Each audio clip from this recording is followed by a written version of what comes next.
بسم اللہ الرحمن الرحیم۔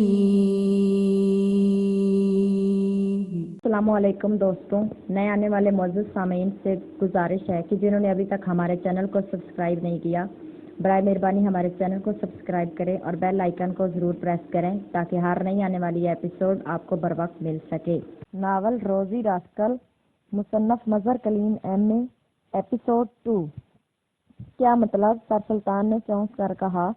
کہتے ہیں کہ مخبری کرنے والے کو بھی کچھ نہ کچھ حصہ مل جاتا ہے، اس لیے جب میں آنٹی کو مخبری کروں گا کہ 5 تاریخ کو آپ کو ٹی ملتا ہے تو آنٹی لازماً کچھ نہ کچھ تو دے ہی دیں گی، عمران نے کہا تو سر سلطان بے اختیار ہنس پڑے۔ اس کے ساتھ ہی انہوں نے انٹرکام کا ریسیور اٹھایا اور چائے بھجوانے کا کہہ کر انہوں نے ریسیور رکھ دیا۔ پھر جیب سے بٹوا نکال کر انہوں نے عمران کے سامنے رکھ دیا۔ لو، اس میں جتنے ہیں لے لو، سر سلطان نے کہا۔ واہ، واقعی سخاوت اس کو کہتے ہیں۔ عمران نے بٹوا اٹھایا، اسے کھولا اور دوسرے لمحے اس کا منہ بن گیا۔ کیا ہوا؟ رقم تو ہے اس میں، سر سلطان نے حیران ہو کر کہا۔ اس میں تو کاغذ بھرے ہوئے ہیں رقم والے خانے میں، میرا خیال ہے یہ 5,000 روپے ہوں گے۔ عمران نے بٹوا بند کر کے واپس میز پر رکھتے ہوئے کہا۔ تو کیا یہ کم ہے؟ چلو تم سارے لے لو، میرا کوئی خرچہ تو نہیں ہے، بس ویسے ہی رکھ لیتا ہوں، سر سلطان نے کہا۔ تو آپ اسی برتے پر بار بار رقم دینے کی بات کر رہے ہیں؟ عمران نے کہا۔ رقم تو ہے، یہ 5,000 روپے ہیں، کیا یہ کم ہے؟ خاصی بڑی رقم ہے، سر سلطان نے کہا تو عمران بے اختیار ہنس پڑا۔ اگر کوئی جیب کترا آپ کی جیب کاٹ لے تو یقین کریں وہ شرم سے ڈوب مرے گا کہ آپ سیکرٹری وزارت خارجہ ہیں اور بٹوے میں صرف 5,000 روپے۔ جناب، اتنی رقم تو آج کل نوجوان کالج میں کینٹین پر روزانہ خرچ کر لیتے ہیں، آپ اسے رقم کہہ رہے ہیں؟ عمران نے منہ بناتے ہوئے کہا۔ تو تم رقم کسے کہتے ہو؟ سر سلطان نے مسکراتے ہوئے بٹوا اٹھا کر واپس کوٹ کی جیب میں ڈالتے ہوئے کہا۔ ٹی وی پر جب بزنس کا پروگرام آتا ہے تو کروڑوں اربوں کی باتیں اس طرح ہو رہی ہوتی ہیں جیسے معمولی سی رقمیں ہوں۔ اب آپ خود ہی سمجھ سکتے ہیں کہ رقم کسے کہتے ہیں، عمران نے کہا۔ وہ تو حکومتی لین دین ہوتے ہیں، سر سلطان نے کہا۔ اسی لمحے دروازہ کھلا اور چپڑاسی ٹرے اٹھائے اندر داخل ہوا۔ اس نے ٹرے میں موجود چائے کی 2 پیالیاں اٹھا کر ایک سر سلطان کے سامنے رکھی اور ایک عمران کے سامنے، اور ساتھ ہی بسکٹوں سے بھری ہوئی ایک پلیٹ میز پر رکھ کر وہ واپس مڑ گیا۔ حیرت ہے اس قدر عیش کرتے ہیں آپ، حیرت ہے، بسکٹوں سے بھری ہوئی پلیٹ۔ عمران نے آنکھیں پھاڑ پھاڑ کر بسکٹوں کی پلیٹ کی طرف دیکھتے ہوئے کہا تو سر سلطان بے اختیار ہنس پڑے۔ اس کا بل میری تنخواہ سے کٹتا ہے، سر سلطان نے چائے کی پیالی اٹھاتے ہوئے کہا۔ کیوں؟ آپ کو تو باقاعدہ مہمان نوازی فنڈ حکومت کی طرف سے دیا جاتا ہے، عمران نے منہ بناتے ہوئے کہا۔ ضرور ملتا ہے، لیکن وہ سرکاری مہمانوں پر ہی خرچ ہوتا ہے، تم تو میرے ذاتی مہمان ہو، سر سلطان نے جواب دیتے ہوئے کہا۔ تو کیا ہوا؟ جہاں سرکاری مہمان کھاتے ہیں وہاں ذاتی مہمان بھی ساتھ ہی بھگت سکتا ہے، عمران نے چائے کی چسکی لیتے ہوئے کہا۔ نہیں، ہم اسے بددیانتی اور امانت میں خیانت سمجھتے ہیں۔ بہرحال بتاؤ آج کیسے آنا ہوا، سر سلطان نے کہا۔ وہ شاید موضوع بدلنا چاہتا تھا۔ آپ نے ایک خط بھجوایا تھا گریٹ لینڈ کے چیف سیکرٹری صاحب کا، جس میں انہوں نے حکومت پاکستان کو اطلاع دی تھی کہ پاکستان کے کسی عام آدمی کے قتل کی سازش گریٹ لینڈ کی انٹیلیجنس نے رسٹ کی ہے، اور اس سلسلے میں ایک آدمی کو گرفتار بھی کیا گیا تھا، لیکن اس نے خودکشی کر لی تھی، عمران نے کہا۔ ہاں، یہ خط آیا تھا، میں نے صدر صاحب سے بات کی تو انہوں نے اس سے چیف آف سیکرٹ سروس کو بھیجنے کا حکم دے دیا، چنانچہ میں نے وہ خط چیف تک پہنچا دیا، سر سلطان نے کہا۔ آپ نے چیف سیکرٹری صاحب سے خود اس معاملے میں ضرور بات کی ہوگی، عمران نے چائے پیتے ہوئے کہا۔ ہاں کی تھی، لیکن تمہیں کیسے معلوم ہوا؟ کیا تم نے چیف سیکرٹری سے بات کی تھی؟ سر سلطان نے چونک کر کہا۔ نہیں، میں تو آج ہی اکریمیا سے واپس آیا ہوں اور یہاں آتے ہی مجھے بلیک زیرو نے اس خط کے متعلق بتایا اور میں نے دانش منزل جا کر خط پڑھا، پھر یہاں آ گیا ہوں۔ دراصل مجھے معلوم ہے کہ آپ ایسے خط ملنے پر خط بھیجنے والے سے ضرور بات کرتے ہیں، اس لیے پوچھا تھا، عمران نے مسکراتے ہوئے کہا۔ میں اس لیے بات کرتا ہوں کہ بعض اوقات سرکاری خط و کتابت میں کچھ باتیں درج نہیں کی جاتی، لیکن چیف سیکرٹری نے بتایا کہ انہیں انٹیلیجنس کے ڈائریکٹر جنرل سے یہ اطلاع ملی تھی، جو انہوں نے خط میں لکھ کر بھجوا دی، سر سلطان نے جواب دیتے ہوئے کہا۔ لیکن انہوں نے انٹیلیجنس سے اس کیس کی تفصیلات تو نہیں بھجوائی جن سے پتہ چلتا کہ کیا ہو رہا تھا، عمران نے کہا۔ اب ایسا نہیں ہو سکتا کیونکہ گریٹ لینڈ میں گزشتہ سال نیا قانون منظور ہوا ہے کہ انٹیلیجنس رپورٹوں کو ملک سے باہر نہیں بھجوایا جا سکتا، سر سلطان نے جواب دیتے ہوئے کہا۔ اس کا مطلب ہے کہ ہمیں اپنے طور پر فیصلہ کرنا پڑے گا، کیونکہ جب تک ٹارگٹ سامنے نہ آئے اس وقت تک کوئی اندازہ ہی نہیں کیا جا سکتا، عمران نے کہا۔ اس لیے تو یہ خط تمہارے چیف کو بھجوایا گیا ہے، کیونکہ صدر صاحب کا خیال ہے کہ صرف ایکس2 ہی یہ کام سر انجام دے سکتا ہے۔ سر سلطان نے مسکراتے ہوئے کہا، یہ تو صدر صاحب کی مہربانی ہے، لیکن آپ ایک بات صدر صاحب سے پوچھ کر مجھے بتائیں کہ صدر صاحب کے ملٹری سیکرٹری نے گریٹ لینڈ کے چیف سیکرٹری کے ذریعے گریٹ لینڈ کے بدنام جرائم پیشہ گروپ ہاؤنڈ کے ساتھ کیوں رابطہ کیا تھا، اور ہاؤنڈ گروپ کے چیئرمین سے ان کی کیا بات ہوئی ہے؟ عمران نے انتہائی سنجیدہ لہجے میں کہا تو سر سلطان بے اختیار چونک پڑے۔ کیا کہہ رہے ہو؟ صدر صاحب نے جرائم پیشہ گروپ سے رابطہ کیا ہے؟ یہ کیسے ممکن ہے؟ سر سلطان نے یقین نہ آنے والے لہجے میں کہا۔ آپ پوچھیں تو صحیح، عمران نے کہا۔ سوری عمران، میں یہ بات نہیں پوچھ سکتا، تم اپنے چیف سے کہو کہ وہ صدر صاحب سے خود بات کرے، سر سلطان نے جواب دیتے ہوئے کہا۔ چلیے آپ صدر صاحب سے کہیں کہ ایکس2 کا نمائندہ خصوصی ان سے براہ راست بات کرنا چاہتا ہے، پھر میں بات کروں گا، عمران نے کہا۔ پہلے تم مجھے بتاؤ کہ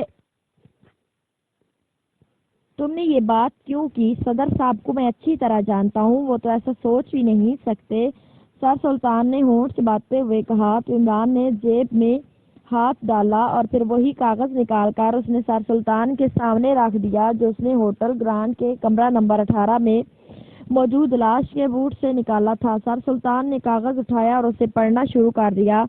ان کے چہرے پر حیرت کے تاثرات مجسم ہوتے چلے گئے۔ یہ کاغذ تمہیں کہاں سے ملا؟ سر سلطان نے انتہائی حیرت بھرے لہجے میں کہا۔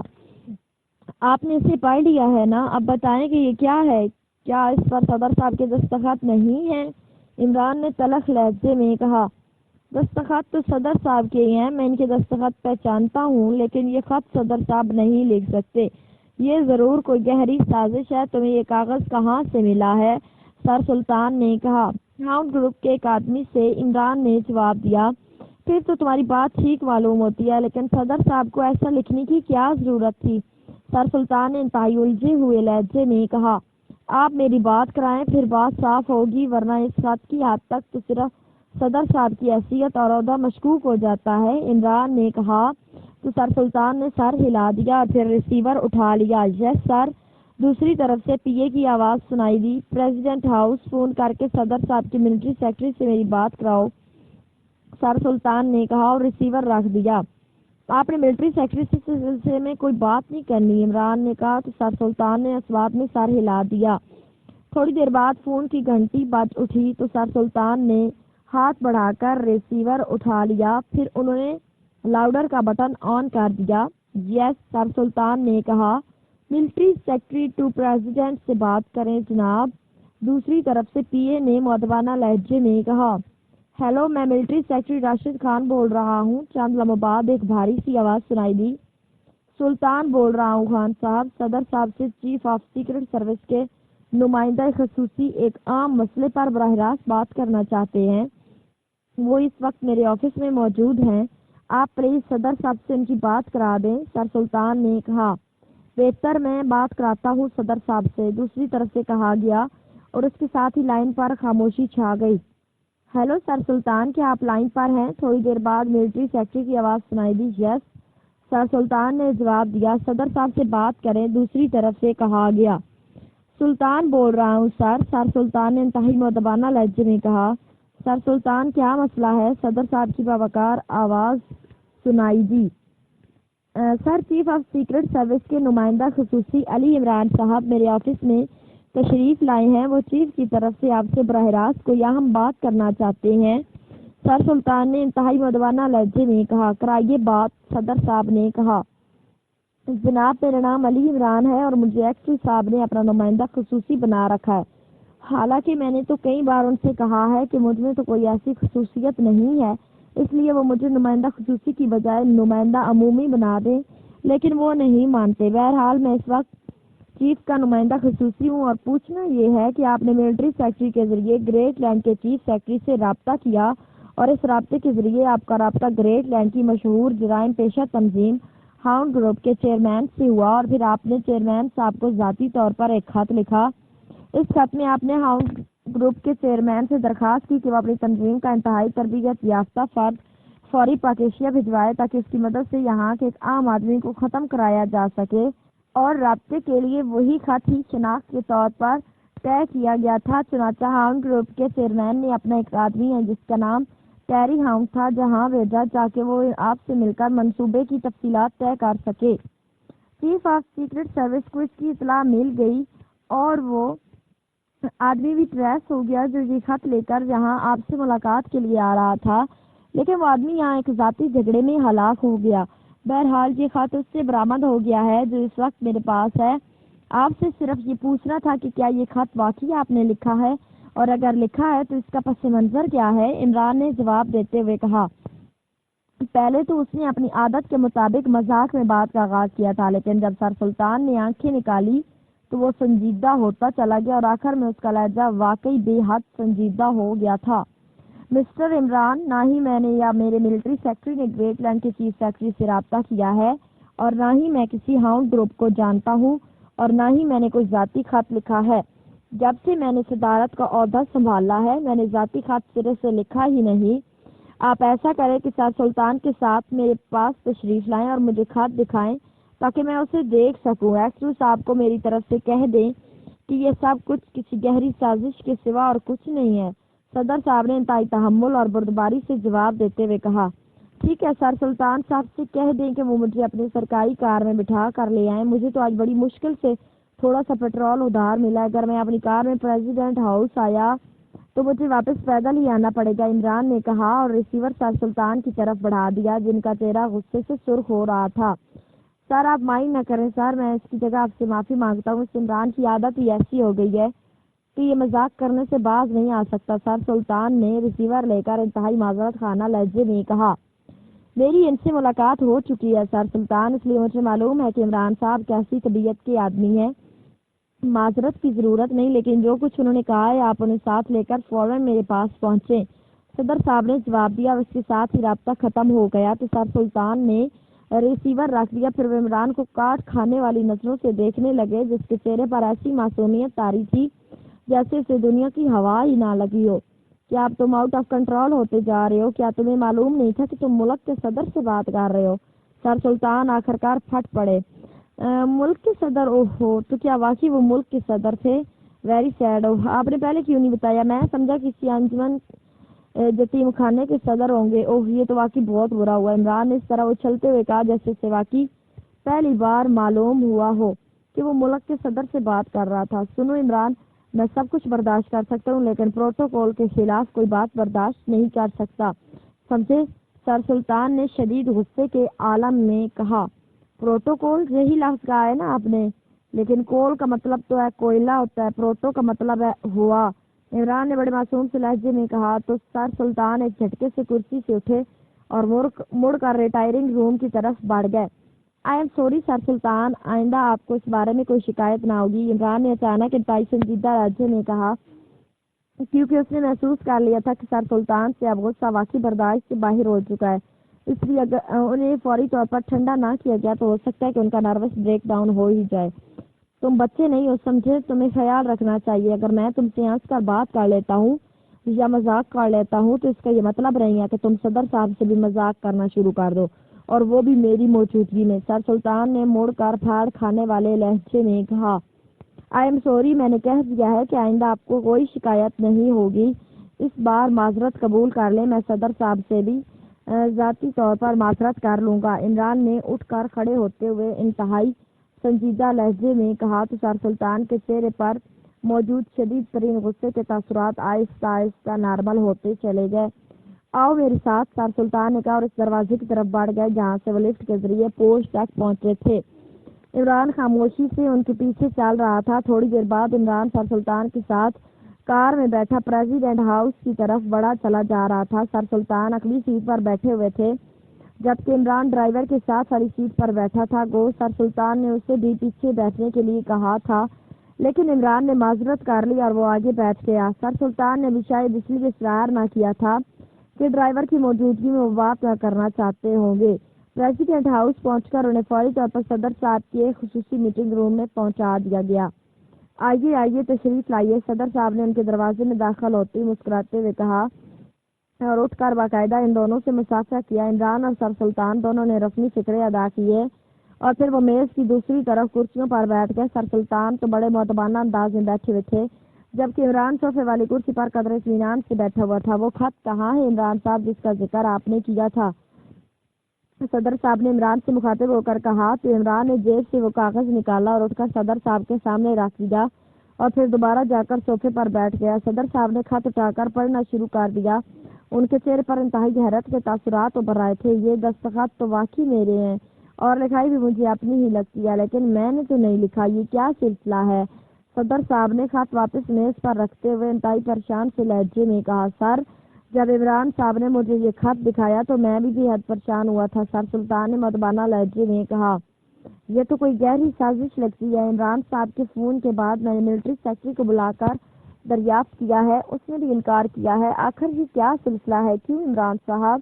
صدر نے عمران سے مخاطب ہو کر کہا، ملٹری سیکرٹری صاحب کو آپ ذرا بلائیں۔ عمران نے انتہائی سنجیدہ لہجے میں کہا تو صدر صاحب نے اس بات میں سر ہلا دیا، انٹر کام کا ریسیور اٹھایا اور میٹنگ روم میں آ جائیے، صدر صاحب نے کہا اور ریسیور رکھ دیا۔ تھوڑی دیر بعد دروازہ کھلا اور فوجی یونیفارم میں ملبوس ایک صحت مند آدمی اندر داخل ہوا۔ اس نے صدر صاحب کو سلوٹ کیا۔ یہ عمران صاحب ہیں، سیکرٹ سروس کے چیف کے نمائندہ خصوصی، اور سر سلطان سے تو آپ واقف ہیں، اور عمران صاحب یہ میرے ملٹری سیکرٹری ہیں کرنل راشد خان۔ صدر صاحب نے کرنل راشد خان اور عمران کا باہمی تعارف کراتے ہوئے کہا، کرنل صاحب آپ کب سے یہاں ڈیوٹی پر ہیں؟ عمران نے انتہائی سنجیدہ لہجے میں کرنل راشد خان سے پوچھا۔ 2 ماہ سے جناب، کرنل راشد خان نے جواب دیتے ہوئے کہا۔ اس سے پہلے آپ اس یونٹ میں تھے یا کوئی اور ڈیوٹی سر انجام دیتے تھے؟ عمران نے پوچھا۔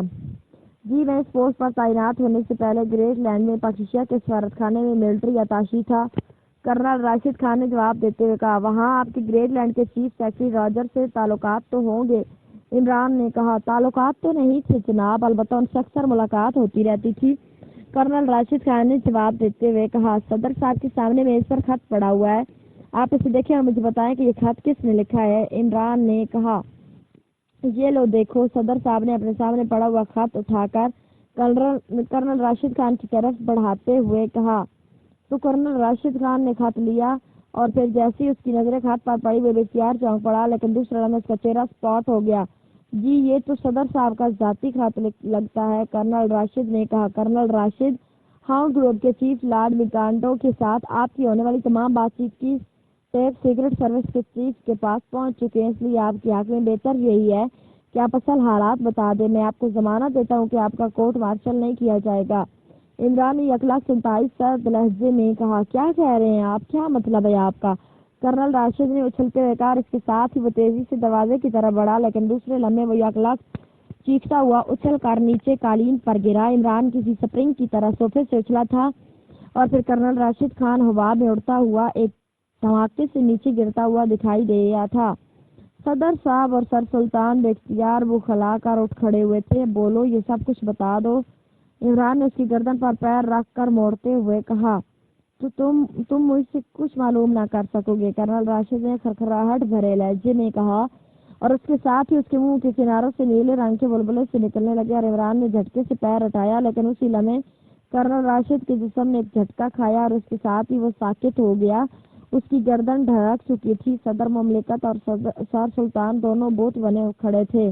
آئی ایم سوری صدر صاحب اور سر سلطان صاحب، آپ کی موجودگی میں یہ سب کچھ ویسے تو پروٹوکول کے خلاف ہے، لیکن اگر یہ نکل جاتا تو زیادہ خطرناک ثابت ہو سکتا تھا۔ عمران نے ایک طویل سانس لیتے ہوئے کہا، یہ کیا سلسلہ ہے؟ کیا آپ اس کی وضاحت کریں گے؟ صدر صاحب نے حیرت انگیز طور پر اپنے آپ کو کنٹرول کرتے ہوئے کہا، تشریف رکھے، میں آپ کو تفصیلاً عرض کرتا ہوں۔ عمران نے کہا تو صدر صاحب دوبارہ اپنی کرسی پر بیٹھ کے، آپ بھی تشریف رکھے جناب۔ عمران نے سر سلطان سے کہا تو سر سلطان بھی خاموشی سے دوبارہ صوفے کی کرسی پر بیٹھ گیا۔ عمران، جناب، گریٹ لینڈ کے چیف سیکرٹری نے حکومت پاکیزہ کو ایک خط لکھا کہ ان کی انٹیلیجنس میں ایک سازش پکڑی گئی جس میں پاکیزہ میں کسی عام آدمی کے قتل کرنے کا اشارہ پایا جاتا تھا۔ یہ خط آپ کے حکم پر ایکس 2 کو پہنچا دیا گیا اور پھر اس کے بعد یہ خط آپ کے حکم پر ایکس 2 کو پہنچا دیا گیا ایکس 2 نے اس سلسلے میں مزید معلومات حاصل کرنے کے لیے گریٹ لینڈ میں اپنے ایجنٹ کو انکوائری کے لیے بھیجا تو وہاں سے انہیں رپورٹ دی گئی کہ انٹیلیجنس نے ایسی کوئی سازش نہیں پکڑی اور نہ ہی ان کے ریکارڈ میں ایسا کوئی کیس موجود ہے جس پر چیف نے گریٹ لینڈ کے چیف سیکرٹری کے بارے میں انکوائری کرائی۔ تو اس انکوائری کے تحت یہ بات سامنے آئی کہ آپ کے ملٹری سیکرٹری نے چیف سیکرٹری سے رابطہ کیا کہ آپ ان سے بات کرنا چاہتے ہیں، اور پھر آپ نے براہ راست چیف سیکرٹری سے بات کی اور اس سے کہا کہ وہ گریٹ لینڈ کے بدنام زمانہ پاؤنڈ گروپ کے چیف سے کہیں کہ وہ آپ کا ایک عام کام ذاتی طور پر کرے۔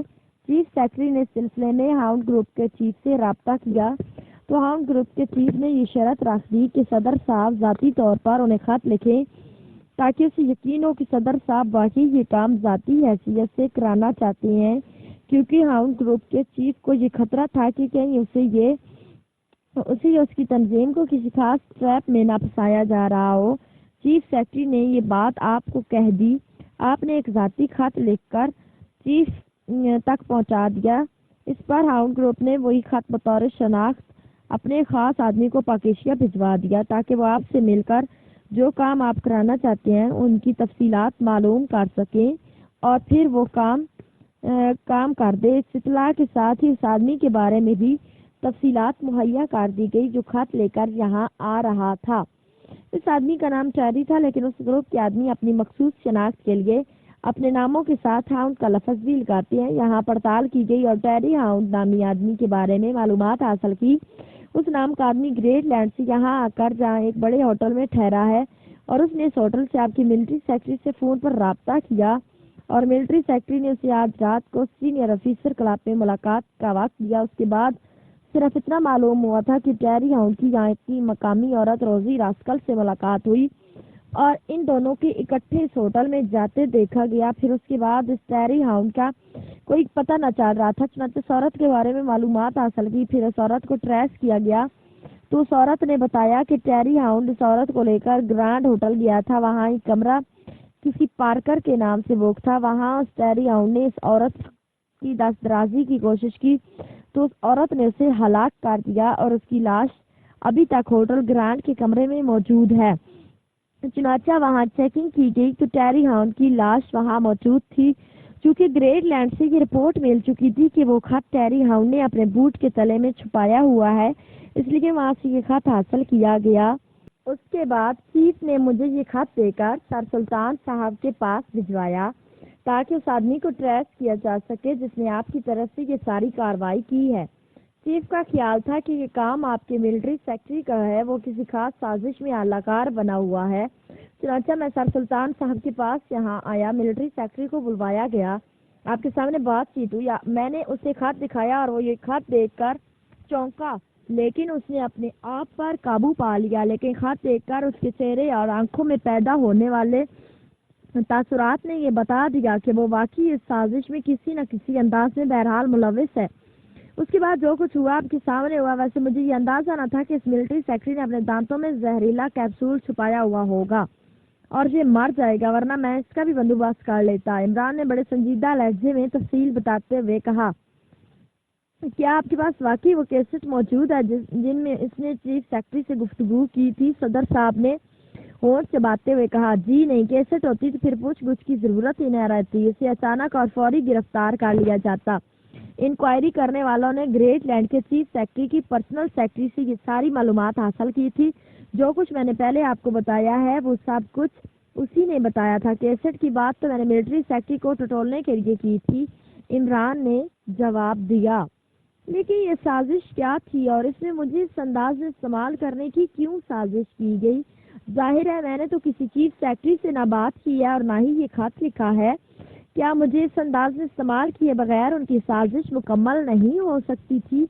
صدر صاحب نے کہا، سازش کی تفصیل کا تو ابھی علم نہیں ہے، سیکرٹ سروس بہرحال اس کا پتہ بھی چلا لے گی، لیکن میرے ذاتی اندازے کے مطابق آپ کو اس انداز میں استعمال کیا گیا ہے کہ ہاؤنڈ گروپ انتہائی عام شخصیات کے قتل میں بہت ماہر سمجھا جاتا ہے، لیکن وہ لوگ کسی ملک کے انتہائی عام ترین شخصیت کو اس وقت ہلاک کرتے ہیں جب اس ملک کے اس سے بھی زیادہ عام آدمی کی طرف سے انہیں بک کیا جائے، ورنہ وہ لوگ کام نہیں کرتے کیونکہ اس طرح انہیں تحفظ حاصل ہوتا ہے۔ آپ کو استعمال کرنے سے بظاہر یہ معلوم ہوتا ہے کہ سازشوں کا ٹارگٹ پاکیزیہ کا کوئی اہم ترین آدمی ہوگا، ایسا آدمی جس کے لیے آپ کا تحفظ ضروری ہو۔ اور جہاں تک میرا خیال ہے کہ وہ لوگ پاکیزیہ کے کسی عام سیاسی لیڈر کو ہلاک کرانا چاہتے تھے، کوئی ایسا لیڈر جو آپ کے لیے بھی سیاسی طور پر خطرہ بن سکتا ہو، اور خاص طور پر جس کی پالیسی گریٹ لینڈ کے خلاف ہو۔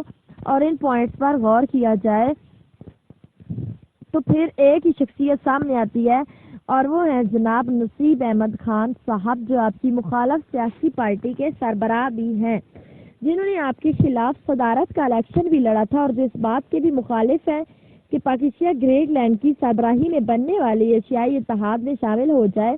لیکن یہ صرف اندازہ ہے، عمران نے کہا۔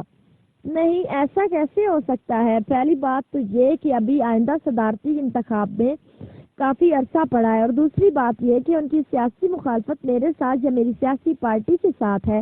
سازشیوں کا اس سے کیا تعلق ہو سکتا ہے؟ انہیں ان کی ہلاکت سے کیا فائدہ مل سکتا ہے؟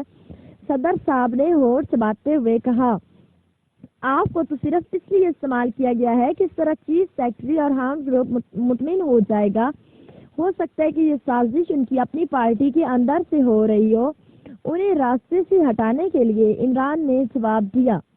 اگر ایسی بات تھی تب بھی انہیں گریٹ لینڈ کے چیف سیکرٹری کے ذریعے جرائم پیشہ گروپ سے رابطے کی کیا ضرورت تھی؟ وہ براہ راست ہی رابطہ کر سکتے تھے، اور دوسری بات یہ کہ وہ ہاؤن گروپ کے علاوہ بھی تو کسی اور کو ہائر کر سکتے تھے۔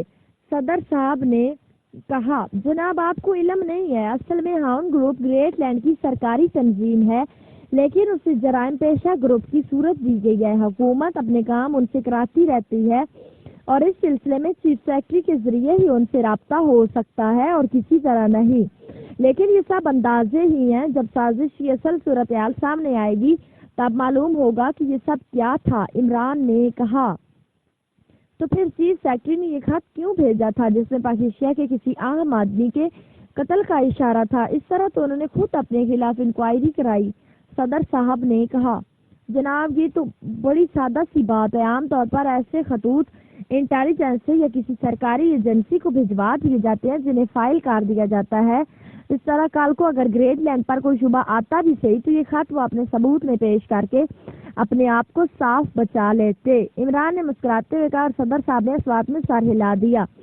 اب اس سے ملٹری سیکرٹری کی ہلاکت کا کیا کیا جائے؟ صدر مملکت نے کہا، آپ اس بارے میں ساری بات سیکرٹ سروس پر ڈال دیں کہ سیکرٹ سروس کو یہ اطلاع مل گئی تھی کہ ملٹری سیکرٹری کسی سازش میں شریک تھا، چنانچہ سیکرٹ سروس کے آدمی نے اس سے آپ کے سامنے پوچھ گچھ کی تو اس نے خودکشی کر لی۔ باقی آپ اس خط اور دوسری ساری بات کو گول کر دیں، عمران نے کہا۔ تو صدر صاحب چند لمحے سوچتے رہے، پھر انہوں نے انٹر کام کا ریسیور اٹھایا، 2 نمبر پریس کر دیے۔ پریزیڈنٹ ہاؤس کے چیف سیکیورٹی افیسر کرنل واسطی کو میٹنگ روم میں بھجواؤ، صدر صاحب نے تحکمانہ لہجے میں کہا، اور ریسیور رکھ دیا۔ ان کے چہرے پر پریشانی کے ساتھ ساتھ کبیدگی کے تاثرات نمایاں تھے۔ تھوڑی دیر بعد دروازے پر دستک کی آواز سنائی دی، یس کم ان، صدر مملکت نے کہا۔ تو دروازہ کھلا اور سیکیورٹی یونیفارم میں ملبوس ایک ادھیڑ عمر آدمی اندر داخل ہوا، لیکن دوسرے لمحے سامنے قالین پر پڑی ہوئی ملٹری سیکرٹری کی لاش دیکھ کر وہ اچھل پڑا۔ تو سر چیف سیکیورٹی افیسر نے انتہائی بخلائے ہوئے لہجے میں کہا، یہ علی عمران صاحب پاکیزیہ سیکرٹ سروس کے چیف ایکس 2 کے نمائندہ خصوصی اور سر سلطان سیکرٹری وزارت خارجہ، تو آپ پہلے سے واقف ہے پاکیزیہ سیکرٹ سروس کو خفیہ اطلاع ملی تھی کہ کرنل راشد کسی گہری سازش میں ملوث ہے۔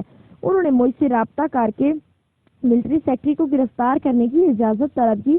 میں نے انہیں یہاں کال کر لیا تاکہ وہ پہلے میرے سامنے ملٹری سیکرٹری سے ابتدائی پوچھ گچھ کریں۔